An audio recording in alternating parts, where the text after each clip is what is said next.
Hello students, अस्सलाम वालेकुम। आज हम डिस्कस करेंगे स्ट्रक्चर ऑफ कार्टिलेज। हमने पहले लेक्चर में डिस्कस किया था स्ट्रक्चर ऑफ बोन्स। बोन्स के बारे में आपको पता होगा कि ये उसमें क्या चीज़ें याद करने वाली थी कि बोन्स की फॉर्मेशन में कौन सा सेल काम आता है, डिस्ट्रॉइंग में कौन सा सेल काम आता है। बहुत सारी चीज़ें थी। आप हमारा फर्स्ट लेक्चर देखेंगे तो आपको पता चल जाएगा। आज हम सेकंड लेक्चर स्टार्ट करेंगे स्ट्रक्चर ऑफ कार्टिलेज। कार्टिलेज के बारे में डिस्कस करेंगे। कार्टिलेज को हम टाइप 2 कोलेजन भी बोलते हैं। ये कई सारी बुकों में नहीं लिखा होता, इसलिए ये भी आप याद रखें कि टाइप 2 ऑफ कोलेजन्स को हम कार्टिलेज बोलते हैं। ये पास्ट पेपर्स में आया हुआ है। Cartilage is a not a strong bone. Cartilage एक स्ट्रॉन्ग बोन नहीं है, बमुकाबले बोन्स के वो ज़्यादा ही वीक है। It is a present at a particular places only. ये इन जनी चुनी जगहों पर मौजूद होता है। कई मतलब पर्टिकुलर प्लेसेस होती हैं, वहाँ पर मौजूद है। It is more flexible. ये काफ़ी लचकदार होता है देन द बोन के मुकाबले, because the matrix is gel like and contain many collagens in elastic fibres.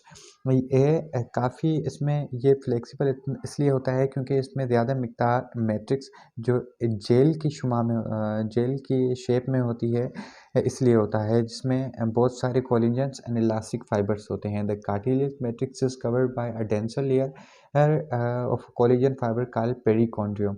ये पास्ट पेपर्स में भी आया हुआ है। ये आप डिस्कस कर लें, कहीं भी एमसीक्यूज पॉइंट ऑफ व्यू से ये आ सकता है कि the cartilage matrix is covered by a denser layer of collagen fibre is called perichondrium. मैं इसमें लेक्चर में साथ आपको यहाँ पर पिक्चर में पेरिकॉन्डियम नज़र आ रही है, शायद नहीं भी आ रही हो तो मैं एक पर्टिकुलर पिक्चर अलग से लगा दूंगा। There are many small cavities distributed matrix का ल्यूकेनियाई। यहाँ पर जो स्मॉल डिस्ट्रीब्यूटेड पिक्चर्स में आपको दिख रही हैं, अलग से जो शेप दिख रही हैं, उसे हम ल्यूकेनियाई बोलते हैं। Lacunae which contain a cartilage cells. The living cell of cartilage is called chondrocyte. बहुत इम्पोर्टेंट है, पास पेपर्स में 2014 का ये क्वेश्चन आया हुआ है कि the living cell of cartilage को हम क्या कहते हैं, उसे हम कॉन्ड्रोसाइट्स कहते हैं। Unlikely other connect tissue cartilage does not contain blood vessels. बहुत अच्छी चीज़, ये हमें बोन्स और कार्टिलेज में डिस्ट्रीब्यूट भी करती है कि बोन्स में उनमें क्या होता है कि ब्लड सप्लाई के लिए वेसल्स होती हैं, पर यहाँ पर जो ब्लड सप्लाई होता है वो डिफ्यूजन की तरह पर होता है। Does not contain a blood vessels and like chondrocyte supplied by diffusion. ये डिफ्यूजन के तौर पर होता है। Because of this it's heels very slowly.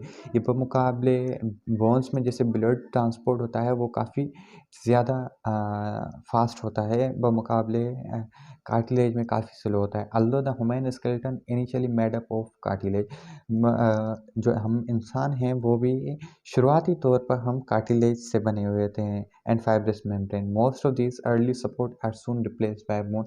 ज़्यादातर जैसे ही हम एडल्टहुड में आते हैं तो वो कार्टिलेज जैसे होता है वो बोन्स में रिप्लेस होता है। A few cartilage remaining in the adult four of three types. Highland cartilage, कई सारी कार्टिलेज अभी भी हमारे जिस्म में मौजूद हैं, जैसे कि उसमें एक शुमार होता है हाइलैंड कार्टिलेज का। हाइलैंड कार्टिलेज की मैं पिक्चर्स वाले तौर पे लगा दूंगा इसी लेक्चर में कि हाइलैंड कार्टिलेज किसे कहते हैं, क्योंकि आगे हमें ये चलकर बहुत ज़्यादा काम आएगा। This is found at the ends of long bones and in the noses at the larynx and trachea. Larynx and trachea हम आगे पढ़ेंगे जब हम ह्यूमन स्केलेटन कंप्लीटली पढ़ेंगे, तो हमें वैसे भी आप इंटरमीडिएट में होंगे, आपको पता होगा कि लैरिंक्स एंड ट्रेकिया क्या है। अगर नहीं पता तो हम ज़्यादा डिस्कस करेंगे इन पे आगे लेक्चर्स में कि लैरिंक्स एंड ट्रेकिया क्या होते हैं। वो हाइलैंड कार्टिलेज वहाँ पर पाया जाता है लैरिंक्स एंड ट्रेकिया में।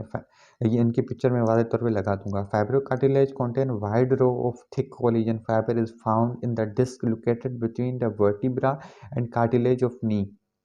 इनकी पिक्चर में लगा दूंगा कि फाइब्रस कार्टिलेज हमारे जिस्म में कहीं कहीं मौजूद होते हैं। जैसे कि यहाँ पर बताया जा रहा है कि यहाँ पर disc located between the vertebra.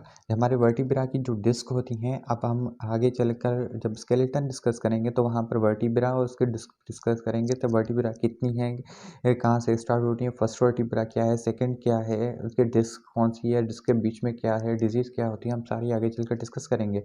उसमें ये आपको बताएंगे कि उसके बीच में बिटवीन द वर्टिब्रा, उसके बीच में कौन सा कार्टिलेज मौजूद होता है? Cartilage of knee, elastic cartilage found in the ear flaps and epiglottis. हमारा एपिग्लोटिस क्या है? हम जब रेस्पिरेशन का चैप्टर स्टार्ट करेंगे मैं आपको बताऊंगा कि एपिग्लोटिस क्या है। ये सारी आगे चीज़ें हैं, इसमें कुछ भी नहीं है, आपको सिर्फ ये याद करना है कि इसमें हाइलिन कार्टिलेज आपको पूछ सकता है कहाँ कहाँ पर है, ऑप्शन देकर फाइब्रस कार्टिलेज पूछ सकता है आपको, ऑप्शन देके कहाँ कहाँ पर है, इलास्टिक कार्टिलेज आपको पूछ सकता है ऑप्शन देके कि ये कहाँ कहाँ पर होती हैं।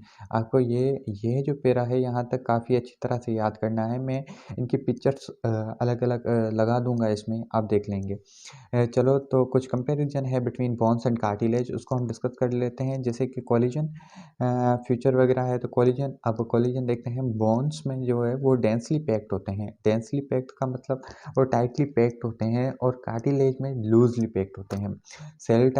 सेल टाइप्स ये याद रखना है, ऑस्टियोब्लास्ट, ऑस्टियोसाइट्स और ऑस्टियोक्लास्ट। हमने इन तीनों को फर्स्ट लेक्चर में डिस्कस किया हुआ है। और कार्टिलेज का जो सेल है वो कॉन्डोसाइट है, ये पास्ट पेपर्स में आया हुआ है। एज अ पास्ट पेपर्स वो भी रिपीट होते हैं, कुछ 20 से 30% पास्ट पेपर भी रिपीट होते हैं। इंशाल्लाह हम इसमें साथ ही डिस्कस करते जाएंगे, आपको कई सारे डिस्कस हो चुके होंगे।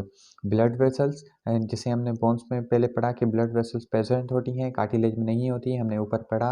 मिनरल्स, बोन्स में जैसे हमें मिनरल्स जो स्टोर होती हैं, कैल्शियम कार्बोनेट और फास्फेट, जो हमें कभी बोन्स, ऑस्टियोब्लास्ट हमने जैसे पढ़ा था, बोन फॉर्मेशन, ऑस्टियोक्लास्ट, ऑस्टियोसाइट्स, इनमें से कुछ ऐसे भी होते हैं जिसकी वजह से हमें कभी कैल्शियम की रिक्वायरमेंट होती है, तो वो ब्रेक डाउन भी होते हैं।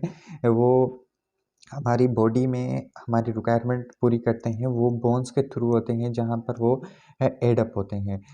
और कार्टिलेज में ऐसी कोई भी मिनरल्स ऐड वगैरह नहीं होती। एक्सटर्नल कवरिंग जो है वो हमने, ये आपको याद रखना है कि एक्सटर्नल कवरिंग बोन्स में जो होती है कवर्ड बाय पेरिस्ट्रीम होती है, और हमने कार्टिलेज में पढ़ा कि एक्सटर्नल कवरिंग पेरिकॉर्डियोड्रम होती है, जिसे हमने डिस्कस किया।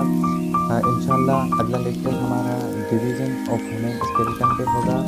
देर रहिए एजुकेशन पॉइंट ऑफ व्यू।